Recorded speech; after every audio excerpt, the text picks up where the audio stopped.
pals, I'm here today to talk about the last 15 books I read. Most of these I read in January, a few of them were read in December, and then I've also read a few so far this month in February. So I thought I'd just do a big wrap up and talk about all of them. This is a pretty mixed bag. I've got some real standouts, some that I just could have just not read in all honesty, or I should have DNF'd them, and then quite a few that I initially was loving and then the second half didn't really work out for me as much. I always find books like that kind of interesting because I think it's more exciting when you start a book and you're not loving it and then you end up loving the second half than when you love the first half because your hopes get raised and then the second half isn't as good. It's more of a disappointment. So I'm going to talk about these. I'm going to sort of group them based on the type of book they are. The majority of these are general literary fiction. There was a couple of historical fictions I read actually, so I'll start with the historical fiction. The first one being 15 Wild Decembers by Karen Powell. I read this in December. This is this author's second book. I read her first book, The River Within, and I gave it around 3.5 stars. And at the time I remember saying that I'd definitely read what this author brought out in the future. I think she writes really beautifully. Her writing is compared to Thomas Hardy, and I have only attempted one Thomas Hardy and DNF'd it. I do intend to go back to his work, but I do see the comparison. She writes, her books are, both of them have a very rural setting and they're very atmospheric in their description of a rural landscape. So if you like that kind of arable, rural nature writing, then I would definitely recommend her books. And 15 Wild Decembers is a retelling of Emily Bronte's life. And what I'll say in a positive thing about this book is that you can tell the research is second to none. Clearly this author had access to a lot of the Bronte sisters, journals and letters, and you're being told the truth about the life of these sisters.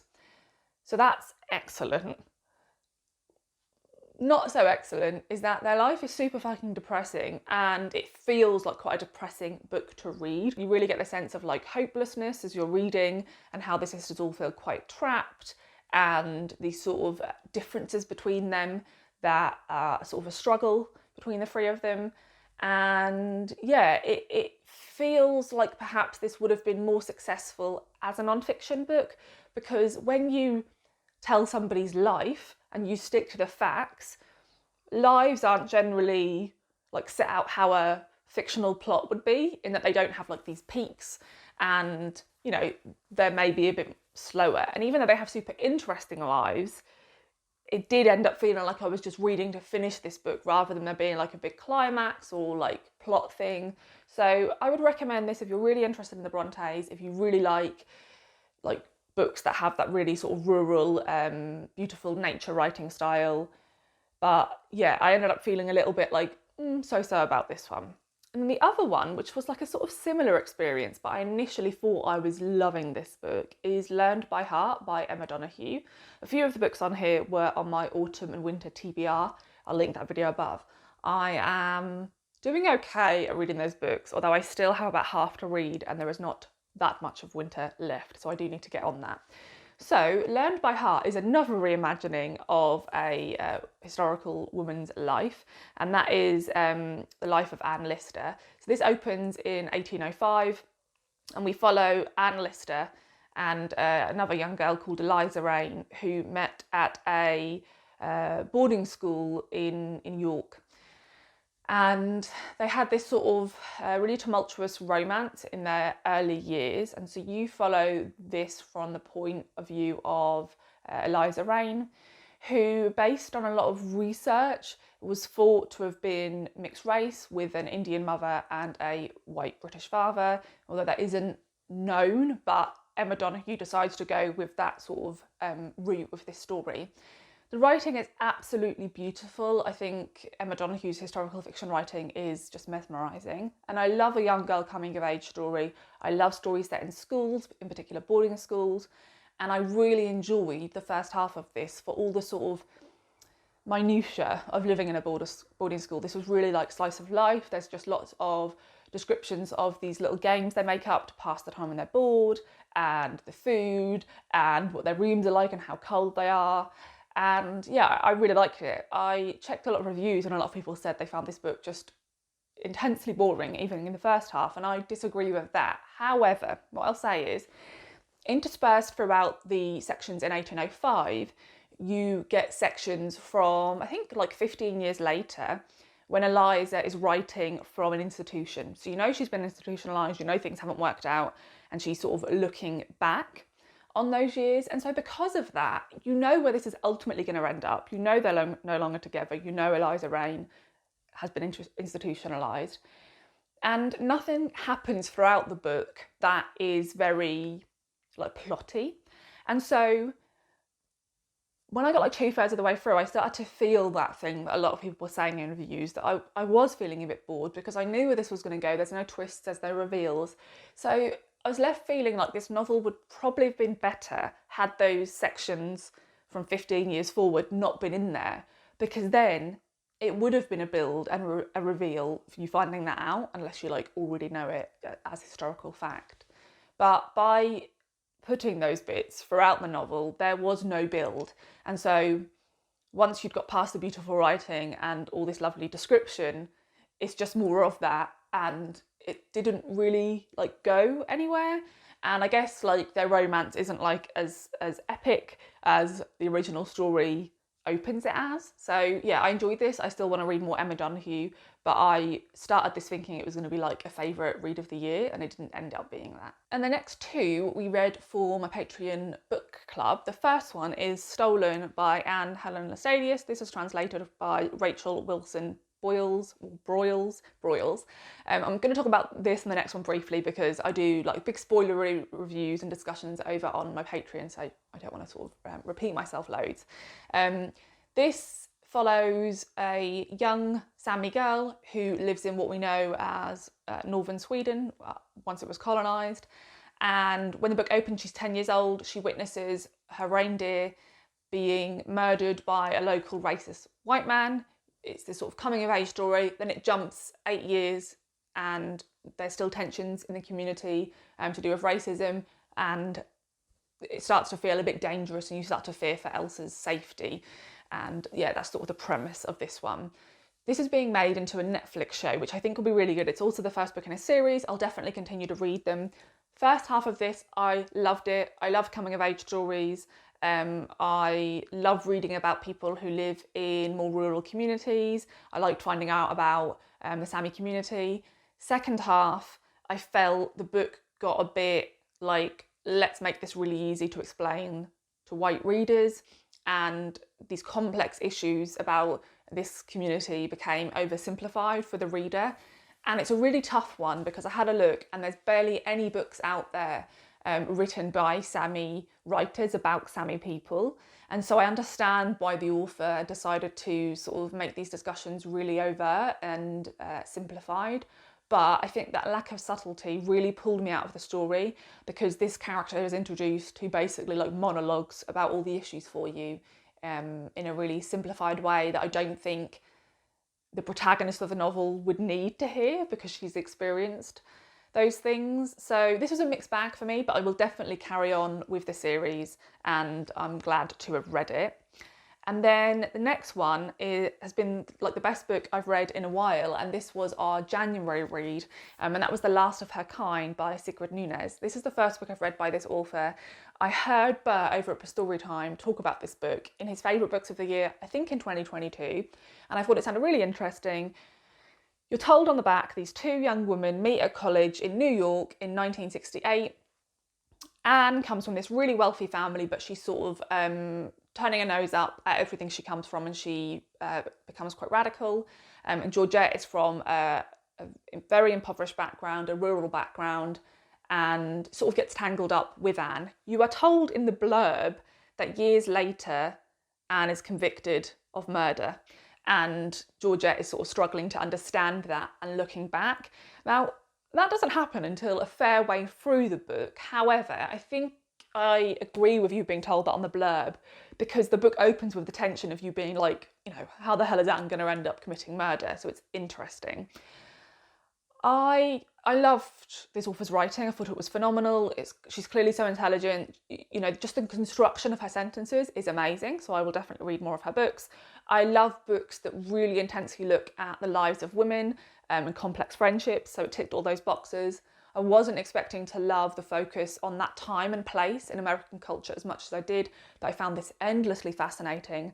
And I also thought all the discussions about Anne's politics were so nuanced, and ultimately even I couldn't come to like decisions about how I really felt about lots of things in this novel. So I thought it was intensely interesting, and I loved it. I had an amazing time with it, and I felt like it had been a long time since a book had like challenged me so much with just like my beliefs.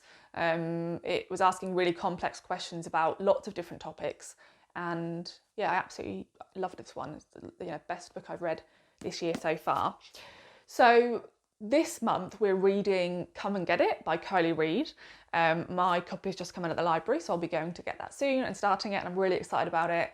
If you don't know, my Patreon has, I put 4 videos up on there a month, and you can join and pay from $1 and have access to all 4 videos. You can just choose how much you want to pay, and then have all the videos. And the videos are one currently reading video a month, one video about all the books I DNF'd each month, one book club video, which is like a spoilery discussion video about the book that we voted for, and one video that is talking about all the films and TV I watched in the month.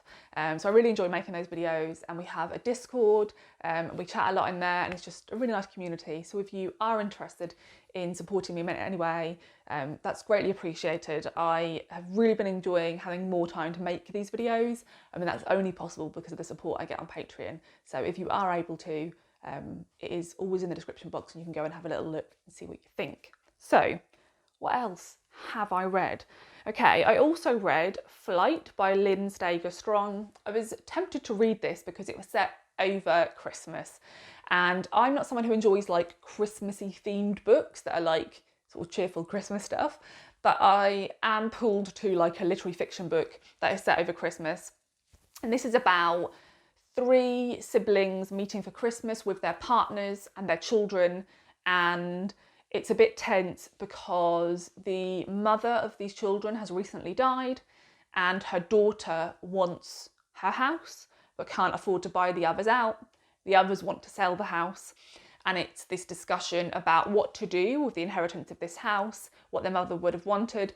And also it's a look at the privileges different people hold, like the daughter who wants the house, her husband comes from a lot of money, but he's mismanaged it. So it's like, is it really fair that they get the house when others could do with the money? One of the sons, him and his wife, are like really struggling in their marriage, and the other one, they are unable to have children, and that's really pulled them apart from one another.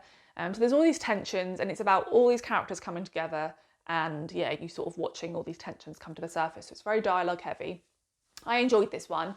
It's not one I'll like super remember, but whilst I was reading it, I enjoyed it. There are a lot of characters to follow, like meeting 3 wives, 3 husbands, and all their children, and trying to remember who's married to who and who's a sibling of who took me a while. And there is also a story element in this about a child who is being sort of watched by social services. And I won't spoil any of that, but I felt that the way that story went was a little bit unbelievable. If you've read this book, you'll know what I mean. So that just sort of lessened this somewhat for me, but I think I'd give this author's work another go. Like I said, it's not one I'll super remember, but whilst I was reading it, I enjoyed it. This book is Disappearing Earth by Julia Phillips. This is the first book I read in 2024, and it was a bit of a rollercoaster ride, this one. So this is set across the course of a year in a town called Kamchatka, which is set on a remote Siberian peninsula. So a really rural, isolated location. And this is what you would class, I guess, as a novel told in connected short stories. There is a short story for each month of the year.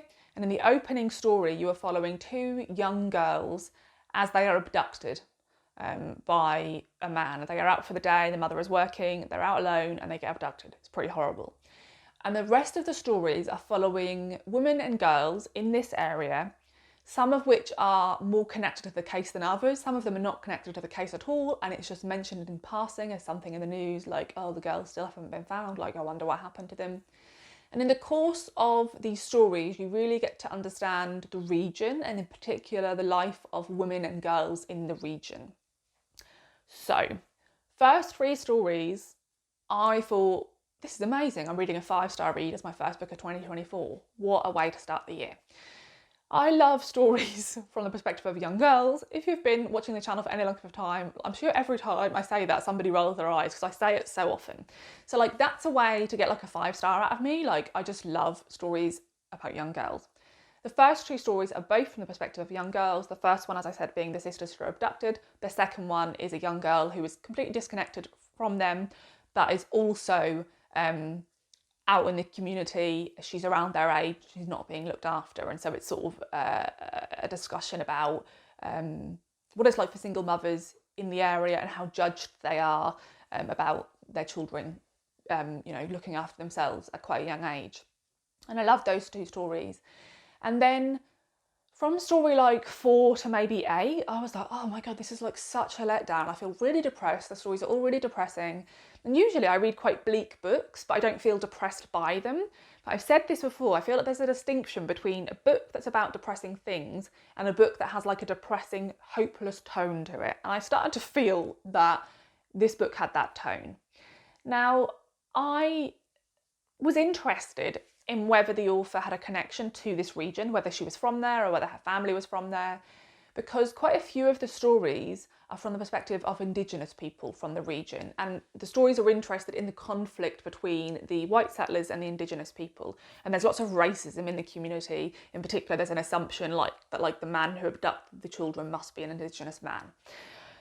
And so I looked this author up and found out that she lived in this area for a year while she was studying, I think, for a PhD, and she did her PhD on, and I'm not going to remember the wording of this precisely, but she looked into violent crimes against women in this region, and I think how those crimes were sort of not really dealt with by the police or by the social services. So she definitely, it makes sense why she's writing this novel. Like, she obviously has a lot of knowledge about the area. But one of the things I saw when I was looking her up was that there's this page on her website where readers had submitted questions about the novel and she'd responded.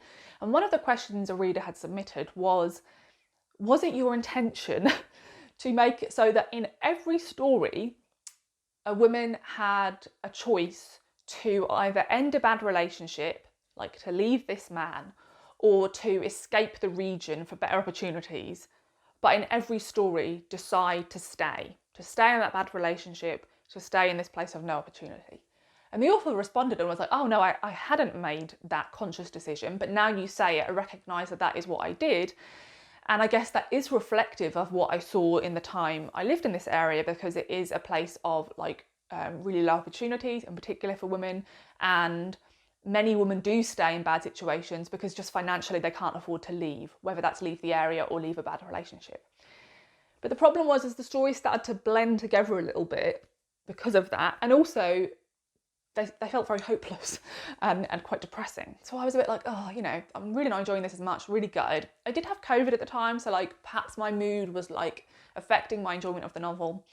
And then the final 3 or 4 stories I loved again. And I don't want to spoil anything about this book, but what I will say is the way this book opens and the way this book continues is it's fairly plotless. The stories are really disconnected. There's a character list, so you start to realise how certain characters are linked, but there isn't any big plot arc starting. So I was quite surprised by the fact that there is a proper ending to this book. I thought this was going to be one of these really open-ended books where no real plot happened and it just finished and you had to just mull this over. But that isn't what happened, and that left me feeling really positive about the book, because I'd started to find it a bit repetitive and maybe meandering, and then at the end that stopped completely. So loved the start, loved the end, unsure about the middle. So I'd still recommend this one if you think it sounds interesting. And this author has a new book coming out this year called Bear, which I'm definitely going to pick up, very interested in it, and will continue to read books from this author. Then we have a thriller. I listened to this on audio, and that is 3 Hours by Rosamund Lupton. I saw Lauren talk about this, I think in her favourite reads of 2023. So I thought, oh, I'll give this one a go. I felt like listening to something quite fast paced on audio. This is set across 3 hours in a school in England when there is armed gunmen who enter the school, and you are following teachers and students in different areas of the school as they are trying to reach safety, and you're also following people involved in the like rescue mission, like the police and stuff like that. Initially, I was quite enjoying this one. It's really odd because I won't spoil anything, but there's, I guess, like 2 or 3 sort of reveals throughout this book. And I usually guess reveals fairly easily. And I didn't guess any of them, but each of them were pretty fucking obvious. So I don't know how I didn't guess them. So I don't know if I just wasn't properly paying attention. So ultimately, I was left feeling a little bit like, oh, I should have probably guessed those things. And I also felt like some of the discussions about there's characters that represent certain things, and there's 2 young brothers who are refugees, and that forms a big part of the story. And I felt that some of those discussions were perhaps like a little bit oversimplified. And yeah, so this was enjoyable while I listened to it, but I'm not going to rush to read any more books from this author. Then I read 2 short story collections. One of them I have a copy of here, and this was also on my autumn-winter TBR, and there's Nobody Gets Out Alive by Lee Newman. Again, this was a pretty mixed bag. This is going to sound a little bit similar to Disappearing Earth now, because all of these stories are set in Alaska, and all of these stories are about women and girls. And again, it's in this very cold, remote region where a lot of people don't manage to leave. And yeah, you just see all these different women's experiences. Some of these stories I loved. The first couple, Howl Palace, I really enjoyed. It's about an older woman who is trying to sell her house. She has a room in her house that she calls Howl Palace because it's very odd. There are loads and loads and loads of wolf pelts, and they are stapled to every surface in the room. And so when you go in it, it's like just a wall of fur. And yeah, like when people come to view the house, they all think that's pretty fucking odd. And it's just a sort of story about her life. The next story is called Hijinks, and it's about 2 daughters who go with their fathers on a fishing trip, and sort of things are revealed about the daughters' relationships with their fathers. Some of these stories are linked to one another, like some characters come up again. That's sort of interesting, but they could have also been like just completely separate stories. So yeah, some of these stories I really enjoyed. There was actually one story, I think, from the perspective of a man, and that is the one I enjoyed the least, which is not surprising. But yeah, this was a mixed bag. There's one called Alcan, An Oral History, which is a pretty long story, and it's separated into 3 or 4 different perspectives, and it's about this really big road trip, I think from California to Alaska, and you follow a different perspective on each section of this road trip, and then the characters like then meet the people in the second section, which I really enjoyed as well. But yeah, there was also just quite a few where I was like, I'd have just removed these from the collection because they're just pretty meh. So I would probably pick up something else from this author, but again, I thought, oh God, this is great, I'm really loving this. And then there was a few stories where I was a bit like, I just wish they hadn't been in here. So this was a bit of a mixed bag. Another one I read was Open Up by Thomas Morris. This is a sort of story collection that I think only had 6 stories in it, or 5 it says. The first one I really enjoyed. It's about a young boy going to a football match with his dad. He hasn't seen his dad in a while because his parents have recently broken up, and so their relationship is a bit fraught. I just really loved that story. I thought it was really wonderful. Then I didn't really enjoy the rest. These are all from the perspective of men or boys, and they're all very depressing and hopeless. And a couple of the stories are about like quite horrible men who like think they're in the right but are actually quite horrible. And yeah, this was one of those books where I can completely see he's a good writer, but these stories just were not for me. And one of the stories I hear a lot of people talk about, especially in the reviews, is one of the stories is from the perspective of a seahorse, which of course sounds very interesting. But But it's really stories about, about family, and it's about this seahorse, and his mother left and his father's really grieving her leaving, and he's trying to like find out what actually happened. And yeah, like it's cool that it was about a seahorse, but I didn't really feel much of anything. So yeah, this was one that I just found pretty depressing, and I don't know, I just didn't really like reading. I didn't really like being in these men's heads. So yeah, that one just didn't work for me, but I can completely see why some people would really enjoy it. And then I read a couple of middle grade books. The first one is Foxlight by Katya Balin. This is the second book I read from this author. The first one I read was October, which I'd really recommend. I wouldn't recommend Foxlight. Johnny and I were reading this aloud to one another before bed, and we were loving the start, and then we ultimately found the book incredibly meandering and repetitive, and we didn't really enjoy where it went at all. This is set, I guess, in our world, but it's a bit weird. Maybe this is post-apocalyptic, you're never really told. These two sisters live together in this foster home, and they are told that they were left there as babies outside in the garden, and they decide to go and search the area to try and find their mother. And it's about this search. Before they left the house, it was lovely. Lots of descriptions of cosy soups and crumpets and their life at the foster home, and I was loving all of that. Very slice of life, just very cozy. As soon as they left the house, fucking hell, the journey was so repetitive. You'd have like a chapter where like something would happen, and then just the next 10 chapters were like the same thing happening, and the same, like the thoughts of the sisters were really repetitive. This was a complete let down ultimately. I will still read more from this author, but yeah, I think this probably should have just been a short story, that there wasn't enough for the author to say. And the other one was a bit of a disappointment. That's Layla and the Blue Fox by Kieran Millwood Hargrave. This is a children's book. I read her previous children's book, Julia and the Shark, and I really enjoyed that one, so I was hoping to enjoy this one. This is maybe just the wrong book for me. So what I'll say is I did see a review where somebody said this has like the exact same plot elements as Julia and the Shark, which is a young girl with a scientist mother who for some reason is a bit distant, and there's also discussions of mental illness, and there's an animal. And that is true.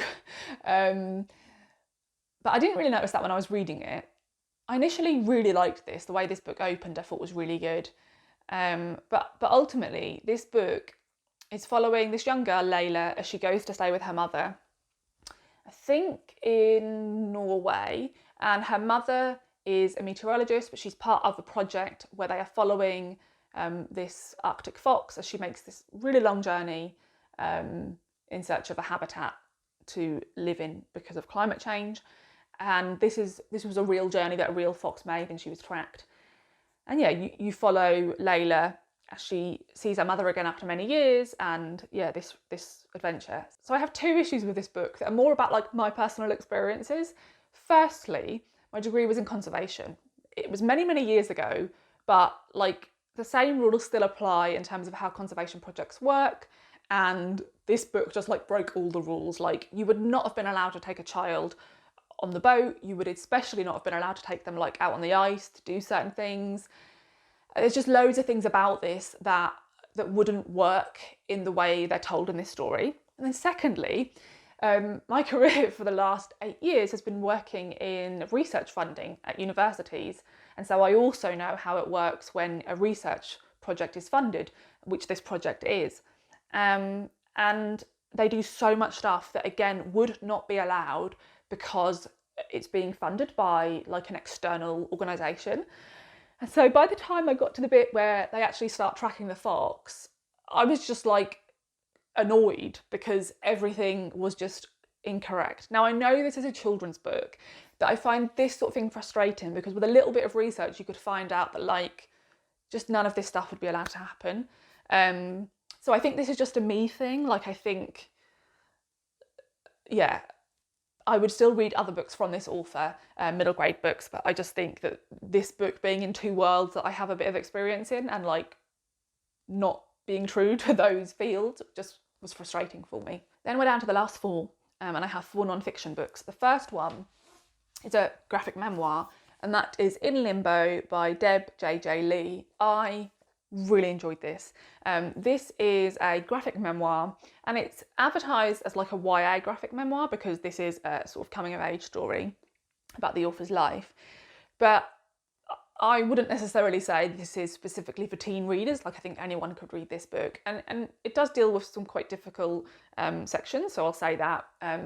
There are a couple of like self-harm attempts in this. I really loved this, both in the story it told and the way in which it was told.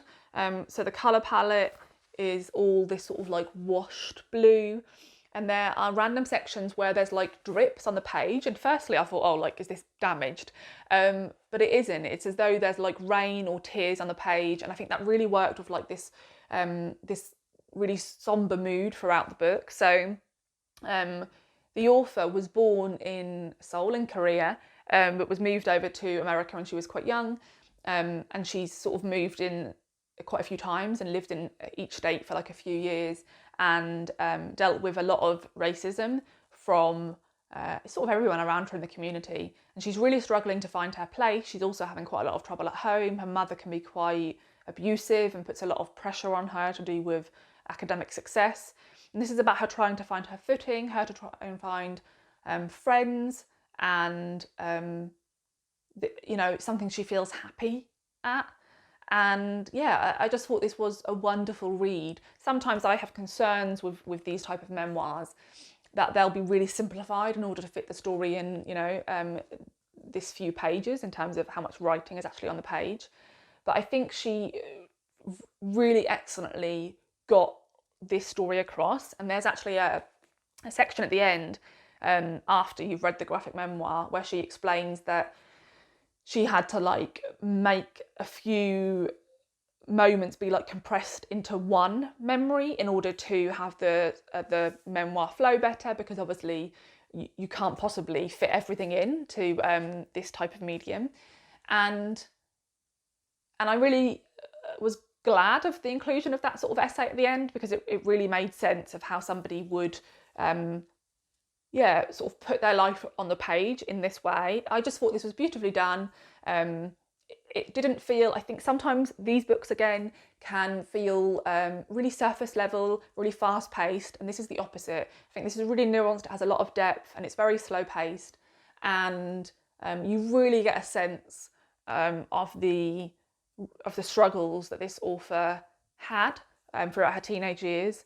And yeah, you're sort of left with a sense of hope at the end. So I definitely recommend this. I really enjoyed it. I think if you enjoy books by Gillian and Mariko Tamaki, then you'd probably enjoy this one. That's sort of like slow-paced, slice of life type book. And then also I think like this one, Summer, the art style is different, but the colour palette is quite similar. So if you enjoyed that, I would definitely recommend this one. Then I read another sort of memoir non-fiction book, and that is The View from Down Here, Life as a Young Disabled Woman by Lucy Webster.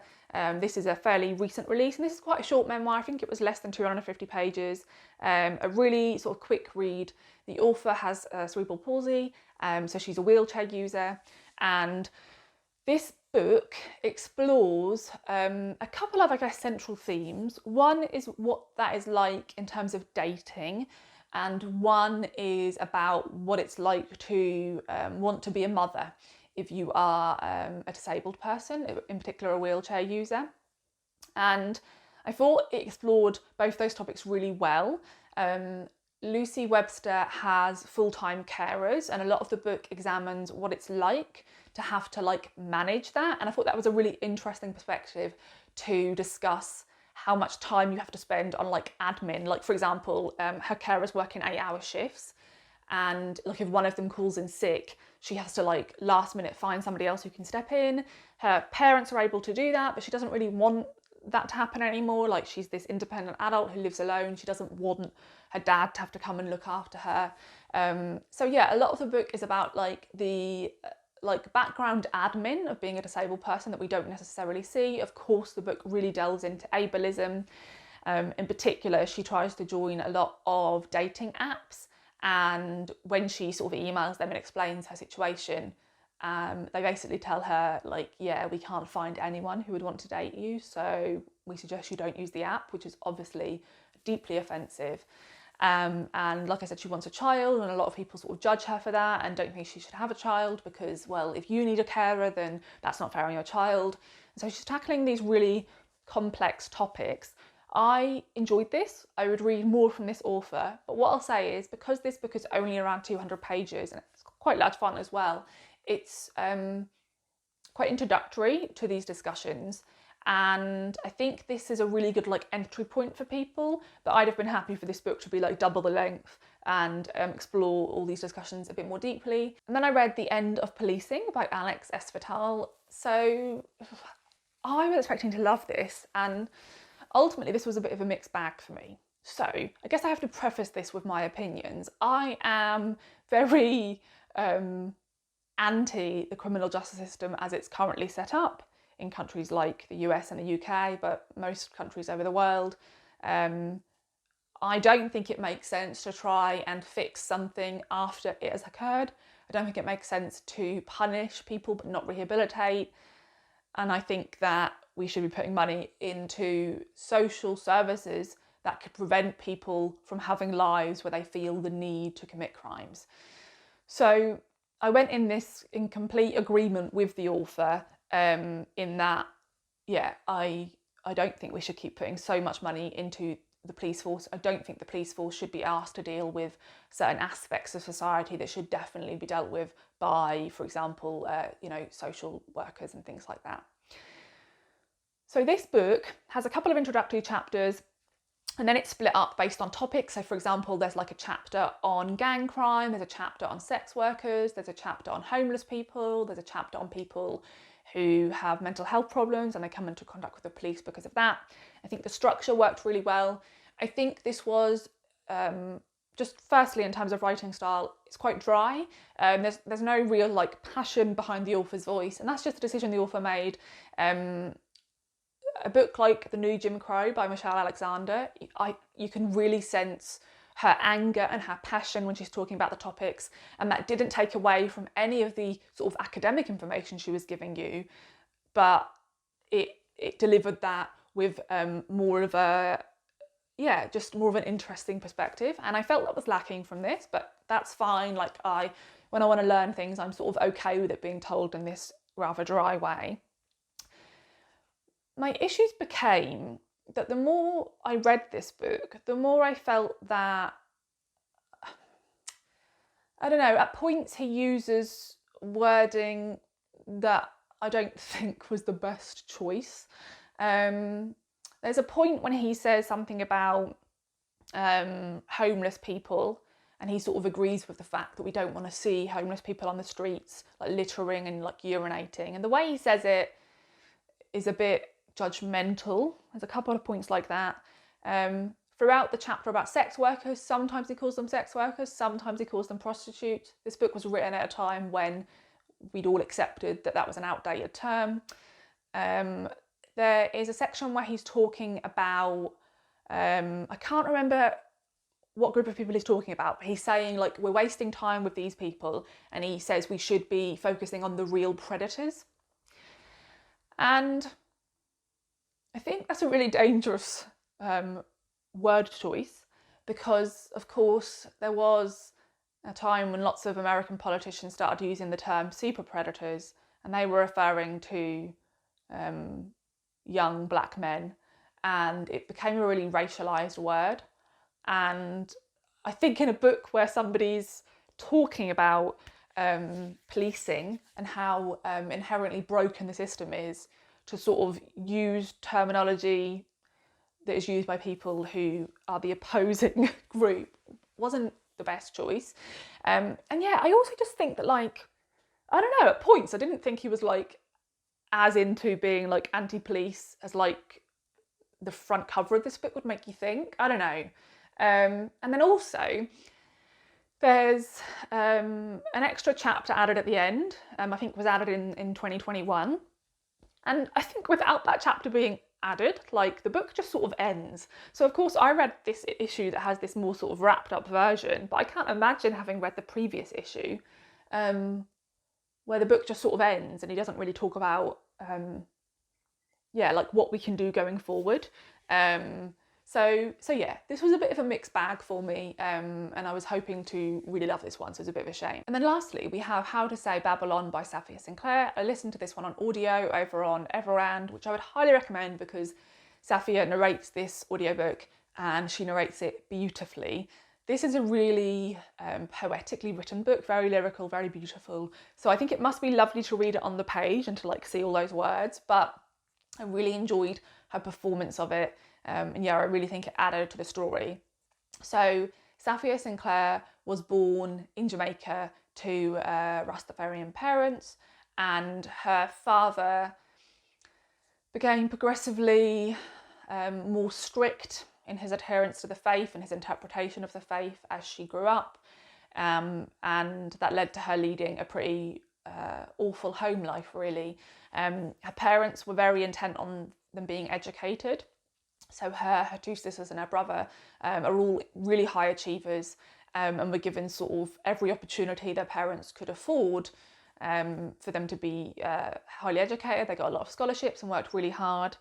But their home life was very fraught with domestic violence, intense control, and their father got to the point where pretty much the only words he would use when talking to his daughters were words to sort of denigrate them, to tear them down. So this book is an exploration of what it was like for Safia to grow up completely believing in everything her father told her about the world, believing that everything outside of the Rastafarian community was evil and she shouldn't sort of mix with anyone else, and believing as a child that she would be given the freedom to choose, and then growing up to realise that she wasn't given any freedom to choose, and realising slowly that maybe her father wasn't this sort of god she imagined him to be. This is quite a difficult read in many ways. She has some really dark periods in her life, and there are many years in her life, in her late teens, where there is this sense of overwhelming hopelessness, and you feel like she's sort of never going to get out. You know she ultimately does because she's writing this memoir, right? But yeah, it's a difficult read at points. I would highly recommend this. What I will say is this wasn't like a favourite memoir of all time for me, and that's simply down to my personal taste. Safia Sinclair was first and foremost a poet, and that is how she sort of ultimately got out of her father's house. And that really shows. Her writing is really filled with metaphors and similes, and it's very descriptive, and there's lots of symbology that she sort of comes back to. And I'm not massively into writing that's that metaphorical. So there's points in this book where I'm sure a lot of readers would be like, God, that's beautiful. And for me, it's just a bit too much. And that isn't to criticise her writing at all, because I don't think there's anything bad about it. I just think that's not my preference in writing, but I think it will be for a lot of people, and I think loads of people would absolutely love this memoir. I also just realised, you know, in the start, she gives you a pretty good introduction to Rastafarian faith and how it was developed and its sort of place in Jamaican culture. And I didn't know about any of that, and I think it was all profoundly interesting. And yeah, I just thought this was, she told the story of her family's life really well, and yeah, I would really recommend this one if you like the sound of it. So those are the 15 books I've read recently. I am so worried about how long this video is going to be. So if you have made it to the end, thank you so much. I really appreciate it. I would love to know if you read any of these books, and if you have, what your thoughts were on them. I'd also like to know if you would like to read any of these books based on my reviews, or if you have any recommendations for me based on my enjoyment of some of these books. Thanks so much for watching, and I'll see you in the next video. Bye.